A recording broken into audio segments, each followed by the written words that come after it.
What's good, YouTube? Masex back with another video. It's been a little bit of time. Last time I saw y'all was before the draft. I appreciate y'all clicking back on this video. As you see in the title, we're looking at the top 10 big board going into the 2026 college football season. It's early June, but hey, this is still like we can still call this a way too early. Hey, I'm gonna just be real with y'all. There's gonna be guys, just statistically, that by December we're gonna look back at this video and kind of be like, damn, what happened to him? Like he really fell off the map. That's the fun part of it though. Like, you clicked on this video months before college football season starts because you a football junkie like me. Let's keep it a bean. So we're gonna go from 10 and work our way to my #1 prospect heading into the college football season. If you're new to the channel, definitely hit the like and subscribe button. We're back, we're going hard. What's good to all my OGs? Appreciate y'all coming back once again. I'm ready to go ahead and get started with this, so without further ado,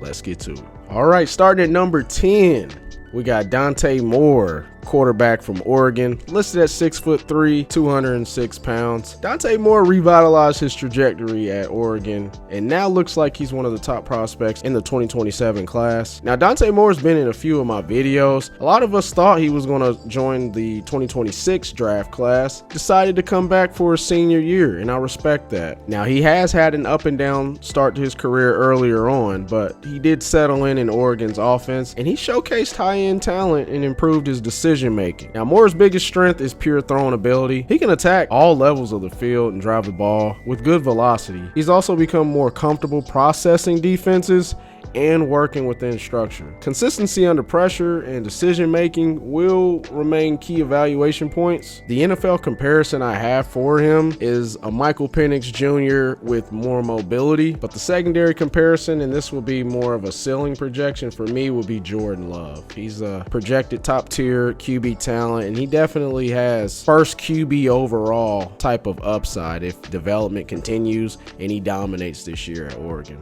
All right, at number 9, I got Ellis Robinson IV, a cornerback from Georgia, listed at 6 foot even, 180 pounds. Ellis Robinson entered college as one of the highest rated DB recruits in the country, and the talent absolutely flashes on tape. I actually made a video that he was included in. It was Georgia top recruits for the class of 2024. And it's been pretty cool to watch somebody that I've been evaluating since his senior year of high school. He's looking like a future NFL talent. Now, this Georgia corner has elite physical tools, length, and movement that to me screams NFL upside. Now, he's at his best in press man situations where he can use size and fluidity to disrupt routes early. He does have outstanding recovery speed, and he flashes high-end ball skills. Last year, 4 interceptions, showing the knack that he can make plays when the ball's in the air. Now, consistency and experience still developing, but he has the traits. What do sports leagues love?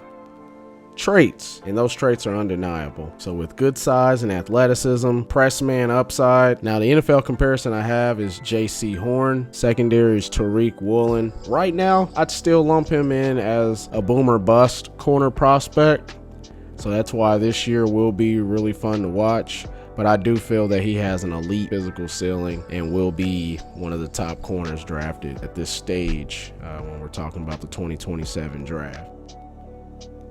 All right, moving up to number 8, we got offensive tackle Carter Smith from my IU Hoosiers, listed at 6'5", 308 pounds. At this stage, I am higher than what I see the consensus has him as. More of a top 30 guy on a lot of boards that I've seen. He's in my top 10. He's an ascending offensive tackle prospect that will get that noise in about 6-7 months as we're ending the 2026 season. He's got strong physical tools, developmental upside. I definitely still, regardless, even though IU's coming off of a national championship, I still feel Carter Smith's a little bit too under the radar nationally compared to some of the bigger name linemen that you've been hearing possibly at this stage. But definitely believe me, NFL scouts are watching him closely. Smith flashes flashes good length, his movement ability, and competitiveness in pass protection. And Carter Smith over the years has shown improvement with anchor strength, which is, a rather concern at this stage, but he's shown improvement, but the athletic profile he has, teams want in modern tackles. That's what Carter Smith provides. The biggest thing for Smith is consistency against the elite competition and continuing to refine his technique. But when you have a tackle with good length, athletic, smooth pass sets, developmental upside, to me, he screams a very high potential and a day one pick next year. And watching him on tape, yeah, he does need to continue to increase functional strength. I definitely predict he will be in discussions for OT1 during and after this 26 season. He reminds me of Tyler Guyton. Moving up to number 7, we're going to stay on the offensive line and we're going to look at Trevor Goosby,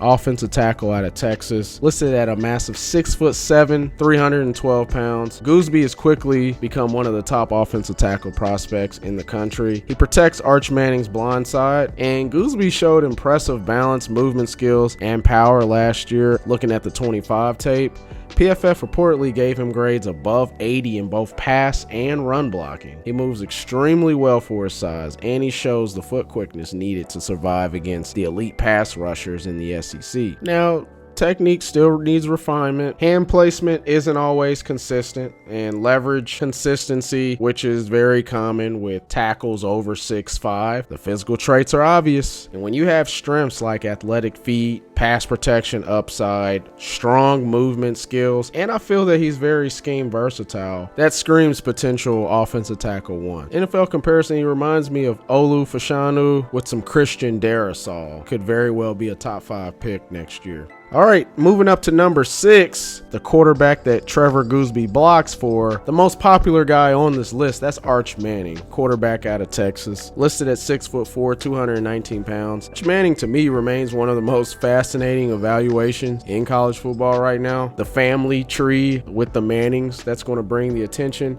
The talent to me is absolutely real. Like, take away the last name. I mean, Manning to me showed major growth in the second half of the 25 season. He improved his comfort operating in the Sarkisian offense. And to me, he flashed high-level NFL traits. I feel like a lot of people, especially in the media, were way too early going into the 2025 season with the praise, Heisman candidate, the Paul Feinbaums of the world, that basically were acting like they were going to go 15-0, 16-0. He was going to win the Heisman, first pick overall, 45 touchdowns, 4 interceptions type seat, and it's just like, wait a minute, you basically set Arch up to fail. So then when they play basically the closest thing in college to an NFL defense in the season opener against Ohio State, it wasn't the best showing, I'll admit, but man, then everybody just jumps off the train because they thought that playing a defense with Sonny Styles and Arvell Reese, that he was just going to throw for 500 passing yards and 4 scores, no interceptions. This looks like, but anyways, I'm ranting. Arch wins with timing, mechanics, and decision making, which has improved. He's a natural thrower with good touch, and he has enough mobility to extend plays. To me, he's not a true running quarterback, but he does move far better than people expected coming out of high school. The biggest question, though, is whether he becomes truly elite physically or he remains more of a polished distributor type quarterback. His strengths are the advanced mechanics. He does have good anticipation, some really risky throws, but he puts it on the money through anticipation. I'm very impressed with that. He kind of has like his uncle, Eli Manning, just very calm under pressure. He still needs to improve, more explosive play consistency. His arm talent is very good, but it's not elite tier, rare. And my comparison is Eli Manning with mobility. Trevor Lawrence also as well, kind of like a Trevor Lawrence light comparison, but the comparison I have for him is Eli Manning with mobility. He's the potential QB1 contender. Very likely he'll be a top 10 pick, maybe the first pick overall. All right, we got to move back to the trenches. We're in the top 5, but we're going to look at the defensive side of the ball with the trenches, and that's David Stone, an interior defensive lineman from Oklahoma, 6'3", 310 pounds. Stone's one of the most physically gifted interior defenders in college football. Loved watching him play.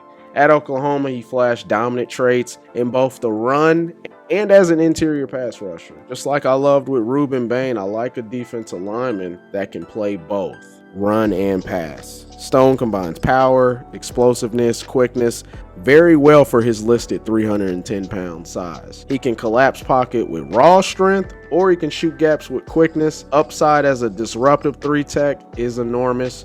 We know the NFL, we're in an era where the 3-tech dang near just as important as your edge rusher. And you look at the salaries for 3-techs over the last 10 years, it's exploded in the NFL. I think David Stone is next up. Consistency is the biggest thing evaluators want to see, just based on my research. He flashes dominance, but still needs to string together complete games more consistently. Now, I have high expectations for David Stone, my NFL comparison, and I'm not saying he's these guys. He has a ceiling similar to these guys, and his archetype play style is what I mean when I give these NFL comparisons. And I have Chris Jones light in a secondary comparison of Jalen Carter, very similar size to Jalen Carter, but we'll see after this season. He's a top 10 talent, and I definitely think he'll be interior defensive lineman #1 in the class after this season. All right, number 4. Now, this is a really good class compared to 2026. Not to shit on it or anything like that, but 2027 has some blue chip players, which I felt 2026 pretty much lacked. And you'll see what I mean when we talk about Leonard Moore at number 4, cornerback out of Notre Dame, up there in northern Indiana, 6'2", 195 pounds. Leonard Moore has emerged as one of the fastest rising corners in college football, and he projects as one of the premier DBs in this class. Notre Dame trusted him early, and his combination of fluidity, his instincts, and physical traits stand out immediately. He's smooth in coverage, rarely panics, mirrors routes well, transitions cleanly, and he shows strong awareness in zone concepts. And I think that his zone capabilities will continue to rise and match closer to his man-on-man coverage. He's very competitive at the catch point, and that stood out the most to me. There's no ball that he doesn't think he can get his hands on, and he holds his own against even the bigger X receivers that are bigger than him, though he has great listed size at 6'2", almost 200 pounds. Pro Football Focus and early draft boards already view him as a potential top 5 pick. Now, the only concern for me is deep speed, long speed, whatever you want to call it. I'm going to continue to watch that this year, and that's not really too much of a concern for me. Doesn't have like the elite speed traits, or at least he doesn't jump off. That's really the only thing that I see, but everything else with movement, instincts, route recognition, really elite man coverage. I mean, he's quarterback 1. I feel he can be close to a generational corner prospect. Yes, that's how high I have him. And the fact that he's at number 4 kind of shows you what I mean as far as blue chips at the top of this class. My NFL comparison, Patrick Surtain. He has a very similar archetype at this stage that Patrick Surtain out of Alabama was coming with going into his junior year. All right, we're moving into the top 3. And at number 3, I got Colin Simmons, another Texas Longhorn on this list. Edge rusher listed at 6'3", 240. And Simmons already looks like one of the most dangerous pass rushers in college football. This Texas edge flashes elite burst, bend, and closing speed, the type of traits NFL teams covet at the top of the draft. As we know, edge rusher is considered one of the premium positions. Simmons is explosive off the snap and consistently stresses offensive tackles with speed around the edge. I mean, he touched down and caused hell for a lot of tackles. Like, you could tell the uncomfortability tackles had when he was lined up over. What stands out to me is his flexibility. He can really flatten his body and get to the quarterback without losing much speed. What you want out of an edge rusher is aggressive motor. He flashes advanced pass rushing sequences for as young as he is. Now, he's not the biggest. He doesn't have generational size. He's listed at 6'3", 240. So strength and improved consistency defending the run will be something to monitor this year. He's really young. He can continue to grow, but at this stage, run defense needs more consistency, but the pass rushing upside is just too enormous to overlook. That elite first step, natural bend and flexibility, the closing burst. The guy has a very high pass rushing ceiling, and he'll need to continue to grow because he can get displaced by power, more specifically in the run game. Brian Burns is my NFL comparison. Reminds me a little bit of Micah Parsons as a true edge. And I'm one of those, I don't just call every fast edge rusher Micah Parsons. Colin Simmons really is one of those edge rushers that I feel has like Micah Parsons like talent. I project he will easily hold on to the edge rusher #1 spot for this class. All right, moving on to number 2, my next number 2 guy, which is Julian Sayin, quarterback out of Ohio State. And he's listed at 6'1", 208. And like I said, I did use a little bit of positional value because he is a quarterback, a young quarterback. The last few years, with COVID and impacting the classes and the eligibility of players. But Julian Sayin exploded in 2025. He's the top QB prospect in college football right now. He took over Ohio State's offense, and Sayin showed elite accuracy. I watched that game even against Texas because I wasn't really high on Julian Sayin. He was also in one of my college high school recruit videos a few years back. And because of his size, I wasn't too sure how well he'd do, but man, it didn't take me very long with the accuracy. He's a rhythm thrower, and he's actually really poised under pressure, especially to be so young. Completed near 77% of his passes, over 3,600 yards, 32 touchdowns, and he also earned one of the highest Pro Football Focus quarterback grades in the country. Sayin wins with anticipation and processing more than pure athleticism. He throws with timing, he attacks the middle of the field consistently, and then he consistently places the ball accurate at all levels. Like I mentioned, he's not a dual threat quarterback, but he does move well enough within structure, and he can create outside the pocket when he needs to. His biggest question is that physical ceiling. Like I said, 6'1", listed 6'1" at 208 pounds. He doesn't have the Josh Allen level arm talent or the Kyler Murray running ability, so I myself will continue watching whether he can consistently create explosive plays, more specifically against the elite college defenses. But with the 92 Pro Football Focus passing grade in 2025, the ceiling to me is really high for Sayin. Now, when you watch him play, structurally, he looks like Brock Purdy. So that's my comparison. He just looks like Brock Purdy, but with much higher upside. And I think ceiling-wise, call me crazy, but I wrote down Joe Burrow light. Like he's this dude's a guru when it comes to throwing that ball, and I fully expect him to take an even higher lead with him and who we're getting ready to talk about at number 1.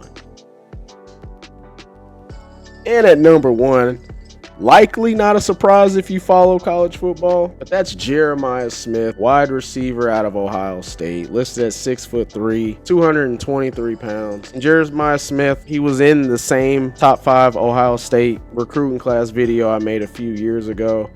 And he jumped off because you really don't see receivers as the number 1 player in a high school class. You got to be really elite. Jeremiah Smith looked like he would have been a top 5 pick after his true freshman year. Coming off of that national championship, he was one of the best players on the team, literally at 18 years old. And he looks like he's going to be one of the best wide receiver prospects of the modern era, widely viewed, and pretty much he's the consensus number 1 wide receiver in the 2027 class. We did say this just a few years ago, and it kind of made me look dumb with Marvin Harrison Jr. because I felt Marvin Harrison Jr. was the best wide receiver prospect since Julio Jones. And so far, that hasn't happened, but trust me, Jeremiah Smith, this dude is the real deal. He followed up his historic freshman season that I referred to earlier with another dominant year last year in 2025. 87 catches, over 1,200 yards, 12 touchdowns while continuing to just terrorize the Big Ten. I'm an IU guy, so trust me, I've watched him torture corners. But he combines elite size, rare movement ability for someone close to 230 pounds. He's only 20 years old at that size as well. He can win vertically.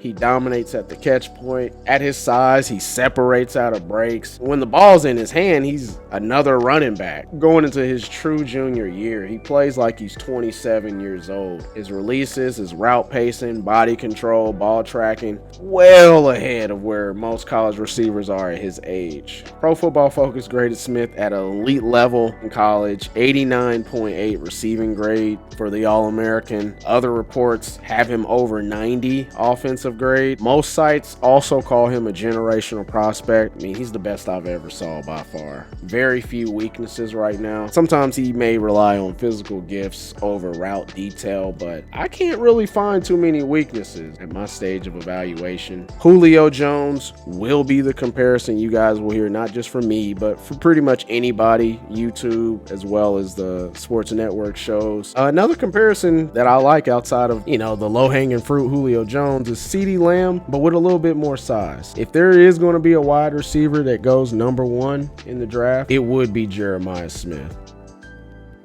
All right, there you have it. These are my top 10 early big board rankings for 2027, for the 2027 class. If you made it to the end of this video, deeply appreciate it. Appreciate the support. Definitely comment some of the guys you like. I'm sure at this stage, there's going to be guys that weren't on the top 10 that I know you guys are a fan of. So at this stage, I haven't watched everybody early June, but definitely comment some guys to take a look at, because that's even helped me in past years when you guys have done that and who I need to pay attention to. But other than that, I got to bounce out of here. I'll see y'all in the next video.